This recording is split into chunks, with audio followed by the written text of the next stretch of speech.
बच्चों, कल आपकी संस्कृत की परीक्षा है। संस्कृत की अर्धवार्षिक परीक्षा है 10वीं वाले बच्चों की। तो आपकी संस्कृत सामान्य की जो बुक है ना, उसका सिलेबस क्या है कि पाठ 2 से लेके, है ना, पाठ 2 से लेके पाठ 7 तक आएगा, है ना, और संधि समास आएगी।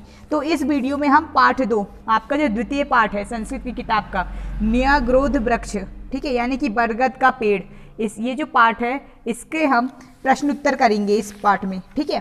तो ये जो पाठ है ये प्रकृति का महत्व बताता है कि हमारे लिए पेड़ कैसे जरूरी होते हैं। तो इस पाठ में होता क्या है कि कुछ जानवर आते हैं और एक मतलब पेड़ काटने वाला व्यक्ति आता है, तो वो मतलब पेड़ का महत्व बताते हैं। सारे जितने भी जीव जंतु रहते हैं वो बताते हैं कि ये पेड़ हमारे लिए क्यों इम्पोर्टेंट है, क्यों जरूरी है, ठीक है। तो चलिए इसके प्रश्न उत्तर में आते हैं, अभ्यास के प्रश्न उत्तर में, ठीक है। तो इस वीडियो में हम सिर्फ इसके आईएमपी एक वाक्यन और एक पदेन प्रश्न उत्तर करेंगे, ठीक है। और जो रिक्त स्थान रहेगा उसके लिए हम सारे पाठ का मिलाकर एक वीडियो निकाल देंगे, ठीक है। वो वीडियो भी आपको 1 घंटे में मिल जाएगा। तो इस वीडियो में हम पाठ 2, है ना, यानी कि आपकी संस्कृत की किताब का जो द्वितीय पाठ है, ठीक है, न्याग्रोध वृक्ष, उसके हम आईएमपी क्वेश्चन आंसर करेंगे। तो देखिए अभ्यास के प्रश्न में आते हैं। एक पदेन उत्तरम लिखत, यानी कि इन प्रश्नों के उत्तर हमको एक पद में लिखने हैं, यानी कि एक शब्द में लिखने हैं, ठीक है। तो इसमें देखो 2 प्रश्न बहुत इंपॉर्टेंट है, प्रश्न का और का और घा। तो प्रश्न का है, ग्रामे कहा वृक्ष आसीत। तो ये प्रश्न जो है 2013 में आया है आपकी बोर्ड एग्जाम में, है ना। तो ग्राम में किसका वृक्ष था, का यानी किसका या कौन सा वृक्ष था, ठीक है, किसका वृक्ष था, आसीत यानी है, आसित यानी था, ठीक है। तो देखिए इसका उत्तर हम लिखेंगे, हम गाइड से लिखेंगे क्योंकि हमारे पास अभी टाइम नहीं है, ठीक है। तो प्रश्न क्या है, ग्रामे कहा वृक्ष आसित, ठीक है। तो गांव में किसका वृक्ष था, तो इसका उत्तर है का, है ना। उत्तर न्याग्रोध पादप यानी होता है वृक्ष, है ना, पेड़, ठीक है। तो गांव में किसका पेड़ था, न्याग्रोध पादप, है ना। तो इसका हम उत्तर लिखेंगे न्याग्रोध पादपः, है ना, ये पीछे विसर्ग लगेगा, ठीक है। तो ये हमारे पहले प्रश्न का उत्तर हो गया, ठीक है। अब हम प्रश्न नंबर जो घा है, प्रकृति दत्तः बरा का, ये 2009 में आया और 2011 में आ गया है ना। तो इसका मतलब ये है इस प्रश्न का, प्रकृति के द्वारा, प्रकृति दत्त यानी प्रकृति जो है नेचर जो होता है, दत्त यानी दिया हुआ, है ना, बरा यानी वरदान, का यानी क्या है ना, या का यानी क्या है। तो प्रकृति के द्वारा दिया गया वरदान क्या है, तो क्या है बच्चों प्रकृति के द्वारा दिया हुआ वरदान, तो इसका उत्तर है वृक्ष, है ना। तो जो वृक्ष है वो प्रकृति के द्वारा दिए हुए वरदान है, ठीक है। आप देखो जब पेपर होगा ना तो आपको प्रश्न लिखने में टाइम बर्बाद नहीं करना है, आपको सीधे जो मेन वाला प्रश्न रहेगा, एक पदेन उत्तर लिखो, ये डालना है, फिर उसका का वाला डालना है और सीधे उत्तर का लिख देना है ना। तो प्रकृति के द्वारा दिया हुआ वरदान क्या है, वृक्ष है, ठीक है। अब इसके ये तो हमने आईएमपी वाले एक पदेन उत्तर कर लिए, ठीक है, लेकिन हम दूसरे एक पदेन उत्तर भी कर लेते क्योंकि एक पदेन उत्तर बहुत आसान होते हैं और गलती से अगर कोई और प्रश्न आ गया तो हमें छोड़ना नहीं है, ठीक है। तो हम आते हैं प्रश्न नंबर खा पे, के मार्गस्यम परिहरंती स्म, ठीक है।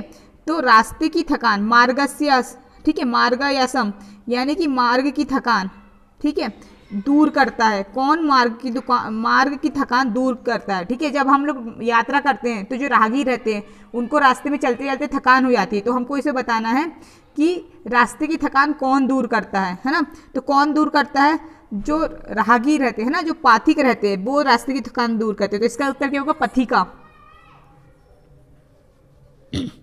ठीक है। पथिका यानी कि राहगीर जो हो जाते हैं वह थक जाते हैं मार्ग में चलते चलते, तो वो क्या करते हैं, अपनी जो थकान रहती है उसको दूर करते हैं। तो कौन दूर करता है रास्ते की थकान, तो पथिक लोग रहते हैं ना, पथिका यानी कि जो रास्ते में जो राहगीर रहते हैं, जो यात्रा करते हैं वो दूर करते हैं। प्रश्न नंबर ग, कस्य ध्वनि अंतरिक्षम अप्रश्यते, ठीक है। कस्य यानी किसकी, ठीक है, किसकी, ध्वनि यानी आवाज, ठीक है, अंतरिक्षम यानी अंतरिक्ष को, अस्पृशता, ठीक है, यानी कि स्पर्श कर रही है, ठीक है। तो किसकी आवाज अंतरिक्ष को स्पर्श कर गई, तो इसका उत्तर है काकस्य, कौए की आवाज अंतरिक्ष को स्पर्श कर गई, ठीक है। यानी कि जो कौआ था, काकस्य यानी कौआ, काक यानी कौआ होता है और इसमें आधा सा यानी स लग गया, तो यानी कि कौए की, है ना, काक की यानी कि कौए की आवाज अंतरिक्ष को स्पर्श कर रही है, ठीक है। प्रश्न नंबर 18 में आते, तरो पत्राणी खादन का नंदती स्म, ठीक है। तरो पत्राणी खादन का नंदती स्म, है ना।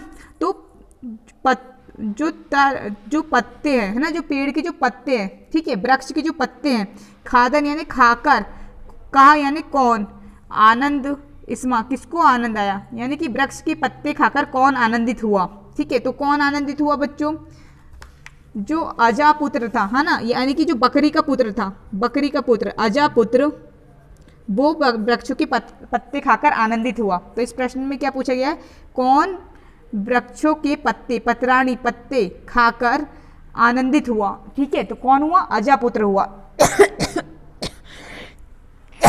सॉरी बच्चों, थोड़ी तबीयत खराब है आज। अब हम आते हैं एक वाक्य उत्तर लिखो में, है ना, इस बात की जो एक वाक्य में उत्तर लिखना है वो, ठीक है। तो एक वाक्य उत्तरम लिखत में दो प्रश्न इंपॉर्टेंट है, प्रश्न नंबर गा और घा, ठीक है। प्रश्न नंबर गा जो है वो 2016 में आया, 2017 में आया, लेकिन जो प्रश्न नंबर घा ये आपकी परीक्षा अध्ययन में दिया था, ठीक है, ये आपकी संस्कृति परीक्षा अध्ययन तो इसमें दिया था, तो मैंने इससे ये प्रश्न छाटे हैं। तो प्रश्न नंबर घा भी हम कर लेंगे और प्रश्न नंबर का करेंगे हम, ठीक है, और प्रश्न नंबर अड़ा करेंगे। का इसमें सिर्फ एक प्रश्न आया है आज तक 2016 और 17 में, लेकिन ये दो प्रश्न मुझे इंपॉर्टेंट लगते हैं, ठीक है। तो सबसे पहले हम प्रश्न नंबर गा कर लेते हैं जो IMP है, ठीक है, 2016 और 17 में आया है, ठीक है। तो क्या है, वृक्ष से आधारभूता का, वृक्षों का आधार क्या है, ठीक है, क्या प्रश्न है हमारा, वृक्ष से आधारभूता का, तो पेड़, वृक्ष यानी पेड़ या वृक्ष, ठीक है, का आधार कौन है, आधारभूत यानी आधारभूत कौन है, ठीक है। तो यानी कि वृक्ष किस पे आधारित रहते हैं, किस पे आधारित रहते हैं, भूमि पर, ठीक है। तो ये रहा आपका प्रश्न गा, इसको भी हम गाइड से कर लेते हैं। गा, वृक्ष से आधारभूता का, पेड़ का आधार कौन है, ठीक है। इसका उत्तर लिखेंगे, भूमाता वृक्ष से आधारभूता अस्ति, भूमाता यानी कि वृक्ष जो होते हैं वो भूमि पे लगे रहते हैं, तो जो भूमाता है ना, जो हमारी भूमि माता है, जो हमारी पृथ्वी माता है, वो वृक्ष का आधारभूत है, ठीक है। तो यहाँ पे हमको का की जगह क्या लिखना है, आधार भूमाता लिखना है, बाकी प्रश्न जैसे का वैसा लिख देना है और अस्थि लिख देना है, ये अस्थि यानी कि है, भूमाता वृक्ष का आधारभूत है, तो भूमाता वृक्ष से आधारभूता अस्ति, ठीक है, ये प्रश्न भी हमने कर लिया। अब हम आते हैं हमारे प्रश्न का पे, ठीक है। सर्वे कस्य निर्णय स्वीकृता, तो सभी लोगों ने किसका निर्णय स्वीकार किया, ठीक है। मैंने आपको बताया था कि सभी लोग ना बरगद के पेड़ के बारे में निर्णय कर रहे थे, सब बोल रहे थे कि ये पेड़ मेरा है, मैं यहाँ पे रहता हूँ, ये मेरा घर है, ठीक है। तो सब लोग की ऐसी बहस हो गई थी, सारे जीव जंतु, बकरी, सर्प, ठीक है, पक्षी, इन सब की बहस हो गई थी बरगद के पेड़ को लेकर। तो फिर इन्होंने सोचा कि किसका, सबने मतलब बहस की, विचार किया, सब बोल रहे थे ये मेरा वृक्ष है, मेरा वृक्ष है। तो एक इंसान, एक आया, उसने बोला जिसका निर्णय सबने स्वीकार किया, ठीक है, सब लोग झगड़ा कर रहे थे। तो इसमें पूछा गया सर्वे कस्य निर्णय स्वीकृता, तो सभी ने किसका निर्णय स्वीकार किया, ठीक है। तो कस्य की जगह हम कर देंगे अजस्य, ठीक है, अजस्य निर्णय सर्वे स्वीकृता, ठीक है, या फिर हम इसको ऐसे भी लिखते हैं, सर्वे अजस्य निर्णय स्वीकृता, अजस्य यानी बकरे का निर्णय सभी ने स्वीकार किया, अजस्य निर्णय सर्वे स्वीकृता, बकरे का निर्णय सभी ने स्वीकार किया। देखो कस्य है ना, तो हम अजस्य लिखेंगे, है ना, का की जगह अज कर देंगे, बाकी वैसे का वैसा, ठीक है। अजस्य निर्णय सभी ने, अजस्य निर्णय सर्वे स्वीकृता, ठीक है, सभी ने जो बकरा था उसका निर्णय स्वीकार किया। प्रश्न नंबर खा में आएंगे, का वृष्टिम वर्षति, ठीक है, कौन वर्षा करता है या वर्षा कौन करता है, का यानी कौन, ठीक है, कौन वर्षा करता है, तो कौन करता है, वरुण देव, है ना, वरुण देव जो बादलों के देवता है, जो पानी के देवता है, वो वर्षा करते हैं। तो हम इसमें का की जगह क्या लिखेंगे, वरुणः, कहा वरुणः, वरुणः देवः वृष्टिम वर्षति, वरुण देव वर्षा करते हैं, ठीक है। तो कौन वर्षा करता है, का वृष्टिम वर्षति, तो वरुणः देवः वृष्टिम वर्षति, तो जो वरुण देव हैं वह वर्षा करते हैं, ठीक है।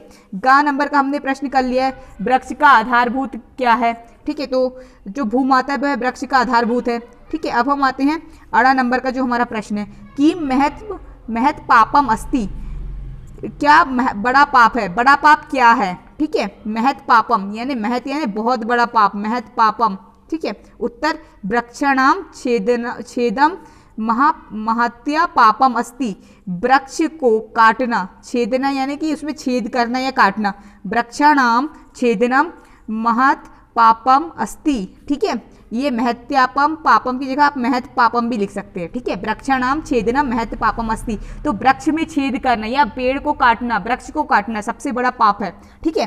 तो बच्चों ये हमारे इसके एक पदेन और एक वाक्यन प्रश्न उत्तर हो गए हैं। और अधोलिखित प्रश्न उत्तरानी लिखे, ये आपके एग्जाम में नहीं आता क्योंकि इसे बहुत बड़े बड़े प्रश्न लिखना रहता है, ठीक है। तो ये हम छोड़ देते हैं। बाकी हमने एक पदेन और एक वाक्यन के सभी इंपॉर्टेंट प्रश्न उत्तर कर लिए और जो एक्स्ट्रा प्रश्न उत्तर थे वो भी कर लिए, ठीक है बच्चों। अगले वीडियो में हम पार्ट 3 के प्रश्न उत्तर करेंगे। आज के इस वीडियो में इतना ही, अगले वीडियो में मिलते हैं।